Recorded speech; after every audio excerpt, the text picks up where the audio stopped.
আমি একজন খনি প্রেমিকা। ফেসবুকে ঢুকে এমন পোস্ট দেখে স্ক্রল করা থামিয়ে দিই আমি। রসকোইন নামের একটা আইডি থেকে ঘন্টাখানেক আগে এমন পোস্ট দেওয়া হয়েছে। কৌতূহল হয়ে আমি পুরো পোস্টটা পড়তে শুরু করলাম। পোস্টটা ছিল এমন: আমি একজন খনি প্রেমিকা, যাকে নিজের জীবনের চেয়েও বেশি ভালোবাসতাম, আজ তারই মৃত্যুর কারণ আমি। 2 বছর আগে তার সাথে ফেসবুকে পরিচয় হয়েছিল আমার।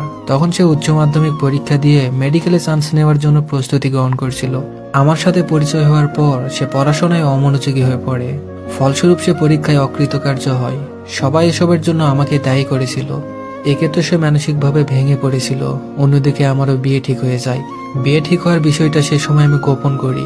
তার সাথে স্বাভাবিকভাবে সম্পর্কটা চালিয়ে যাচ্ছিলাম, কেননা আমার বিয়ের খবর শুনলে সে মেনে নিতে পারতো না। বিয়ে করার কোনো ইচ্ছা ছিল না আমার। বাধ্য হয়েছিলাম পরিবারের জন্য। পরিবারকে তার সম্পর্কে কিছু বলতে না পারার জন্য এমন সিদ্ধান্তে রাজি হতে হয়েছিল আমাকে। সেই সময় ছিলাম আমি অপারগ। অনেক কষ্টে মিথ্যা অভিনয় করেছিলাম। সে আমাকে পাওয়ার আশায় দ্বিতীয়বার পরীক্ষা দেওয়ার জন্য প্রস্তুতি নিতে থাকে। ওর পরীক্ষার পর আমাকে জানাই পরীক্ষা খুব ভালো হয়েছে, এবার হয়তো বা ভালো কিছু হবে। বিয়ের পর আমি বাবার বাড়িতে ছিলাম, কারণ বিয়ে হয়েছিল ঘরোয়া ভাবে।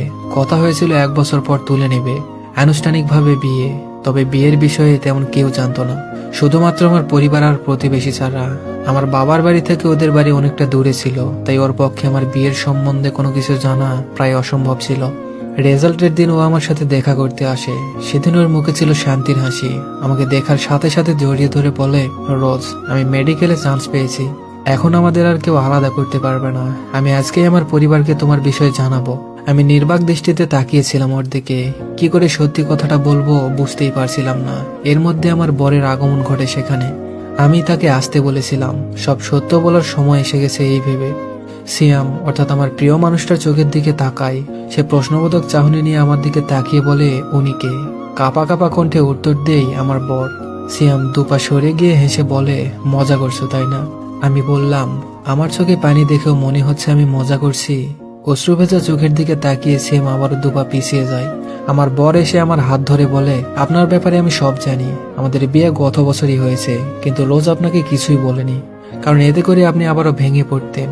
আমাকে সবকিছু জানিয়েই ও আপনার সাথে কথা বলা চালিয়ে গিয়েছে। কোনো বরই এমন কাজ করতে সম্মতি দিবে না, কিন্তু আমি দিয়েছি, কারণ আমি তো একজন পুরুষ মানুষ। কোনো ছেলের ক্যারিয়ার নষ্ট হোক এটা আমি চাইনি।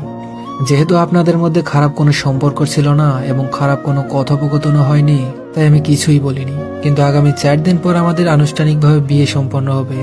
এজন্য আমি চাই আপনি আজকের পর রোজের সাথে আর কোনো যোগাযোগ রাখবেন না। কথাগুলো এক নিঃশ্বাসে বলে থেমে যায় আমার স্বামী। আমি নীরব দর্শকের মতো ঠাই দাঁড়িয়ে থাকি। শ্যামের চোখের দিকে একবার তাকিয়ে চোখ নামিয়ে ফেলি। ওই চোখের দিকে তাকানোর শক্তি আমার মধ্যে থেকে হারিয়ে গিয়েছে। সিয়াম দ্রুত গতিতে আমার দিকে এগিয়ে এসে প্রশ্ন করে, কেন করলে এমন? কেন মিথ্যা আশা দেখিয়েছ আমায়? বললাম, তোমার ভালোর জন্য। সে বলল, ভালো? কোথায় আমার ভালো? যদি তোমাকেই না পাই তাহলে আমি কি করে ভালো থাকবো? বললাম, তোমার ক্যারিয়ার গড়তে সাহায্য করতে চেয়েছি তোমায়। সেই সময় এসব বললে তুমি আরো ভেঙে যেতে। আজকের এই দিন হয়তো আর আসতো না, তোমার সফলতা আসতো না। আমি শুধু তোমার সফলতা দেখতে চেয়েছি, আর কিছুই না। সে বলে, কি হবে এই সফলতা দিয়ে, যে সফলতা তোমাকে আমার থেকে দূরে সরিয়ে দেয়? আমি বললাম, শান্ত হও। আমাদের এক হওয়া সম্ভব ছিল না, তাই আজ আমরা আলাদা। বাস্তবতাকে মেনে নাও। আর কিছু বলার আগেই আমার স্বামী আমার হাত ধরে বলে, আজকের পর আমার বউকে আমি আর কোনো ছেলের সাথে কথা বলতে দিতে চাই না। আপনি দয়া করে ওর সাথে আর কোনোভাবে যোগাযোগ করার চেষ্টা করবেন না। ভালো থাকবেন, আসি। কথাটা বলে আমাকে নিয়ে চলে আসে আমার স্বামী। আমি পিছন ফিরে শেষবারের মতো শ্যামকে দেখে নিই। বাসায় এসে বারান্দায় বসেছিলাম, কিছুই ভালো লাগছিল না। হঠাৎ ফোনের রিংটোনের শব্দে ঘর কেটে যায় আমার। ফোন কানে নিয়ে শুনতে পাই, শ্যাম বাইক নিয়ে বাসায় আসার সময় দুর্ঘটনায় মারা গিয়েছে। এই নির্মম সত্য মেনে নেওয়ার শক্তি ছিল না আমার। কখন জ্ঞান হারিয়েছিলাম জানি না। গভীর রাতে চোখ খুলে নিজেকে বিছানায় আবিষ্কার করলাম। মনে পড়ে যায় সন্ধ্যার সেই ঘটনা। এক মুহূর্ত সময় নষ্ট না করে শ্যামের এক বন্ধুকে কল করি। কল রিসিভ করতেই কান্নার আওয়াজ শুনতে পাই। বুঝতে পারি সন্ধ্যার ঘটনাটা সত্যি ছিল। কিছু না বলে ফোন কেটে দিয়ে ছুঁড়ে ফেলে দেই। সেই সাথে মাথার চুলগুলো মুষ্টিবদ্ধ করে চিৎকার করে উঠি। যার জীবন সুন্দর করে সাজিয়ে দেওয়ার জন্য দিনের পর দিন অভিনয় করেছি, তার জীবন শেষ হওয়ার জন্য দায়ী আমি, সেটা বুঝতে দেরি হয়নি আমার। প্রতিটা মুহূর্তে আমি কেঁপে উঠি সেসব কথা মনে হলে। সারা শরীর কাঁপতে থাকে আমার। আজও আমি নিরুপায়। তাকে শেষবারের মতো দেখার সুযোগ হয়নি আমার। জানি আমি অপরাধী। সমস্ত সত্যি হয়তো আগেই বলে দেওয়া উচিত ছিল আমার। সবার কাছে অনুরোধ, কখনো কারোর ভালোর জন্য তাকে মিথ্যা কথা বলবেন না। পরবর্তীতে সেই মিথ্যা হয়ে উঠতে পারে ভয়ঙ্কর, যার পরিণতি হতে পারে আমার জীবনে ঘটে যাওয়া নির্মম ঘটনার মতো। না পারবেন শান্তিতে নিঃশ্বাস নিতে, আর না পারবেন অতীত ভুলে হাসি মুখে বাঁচতে। তিক্ত অভিজ্ঞতা বিষিয়ে তুলবে জীবন।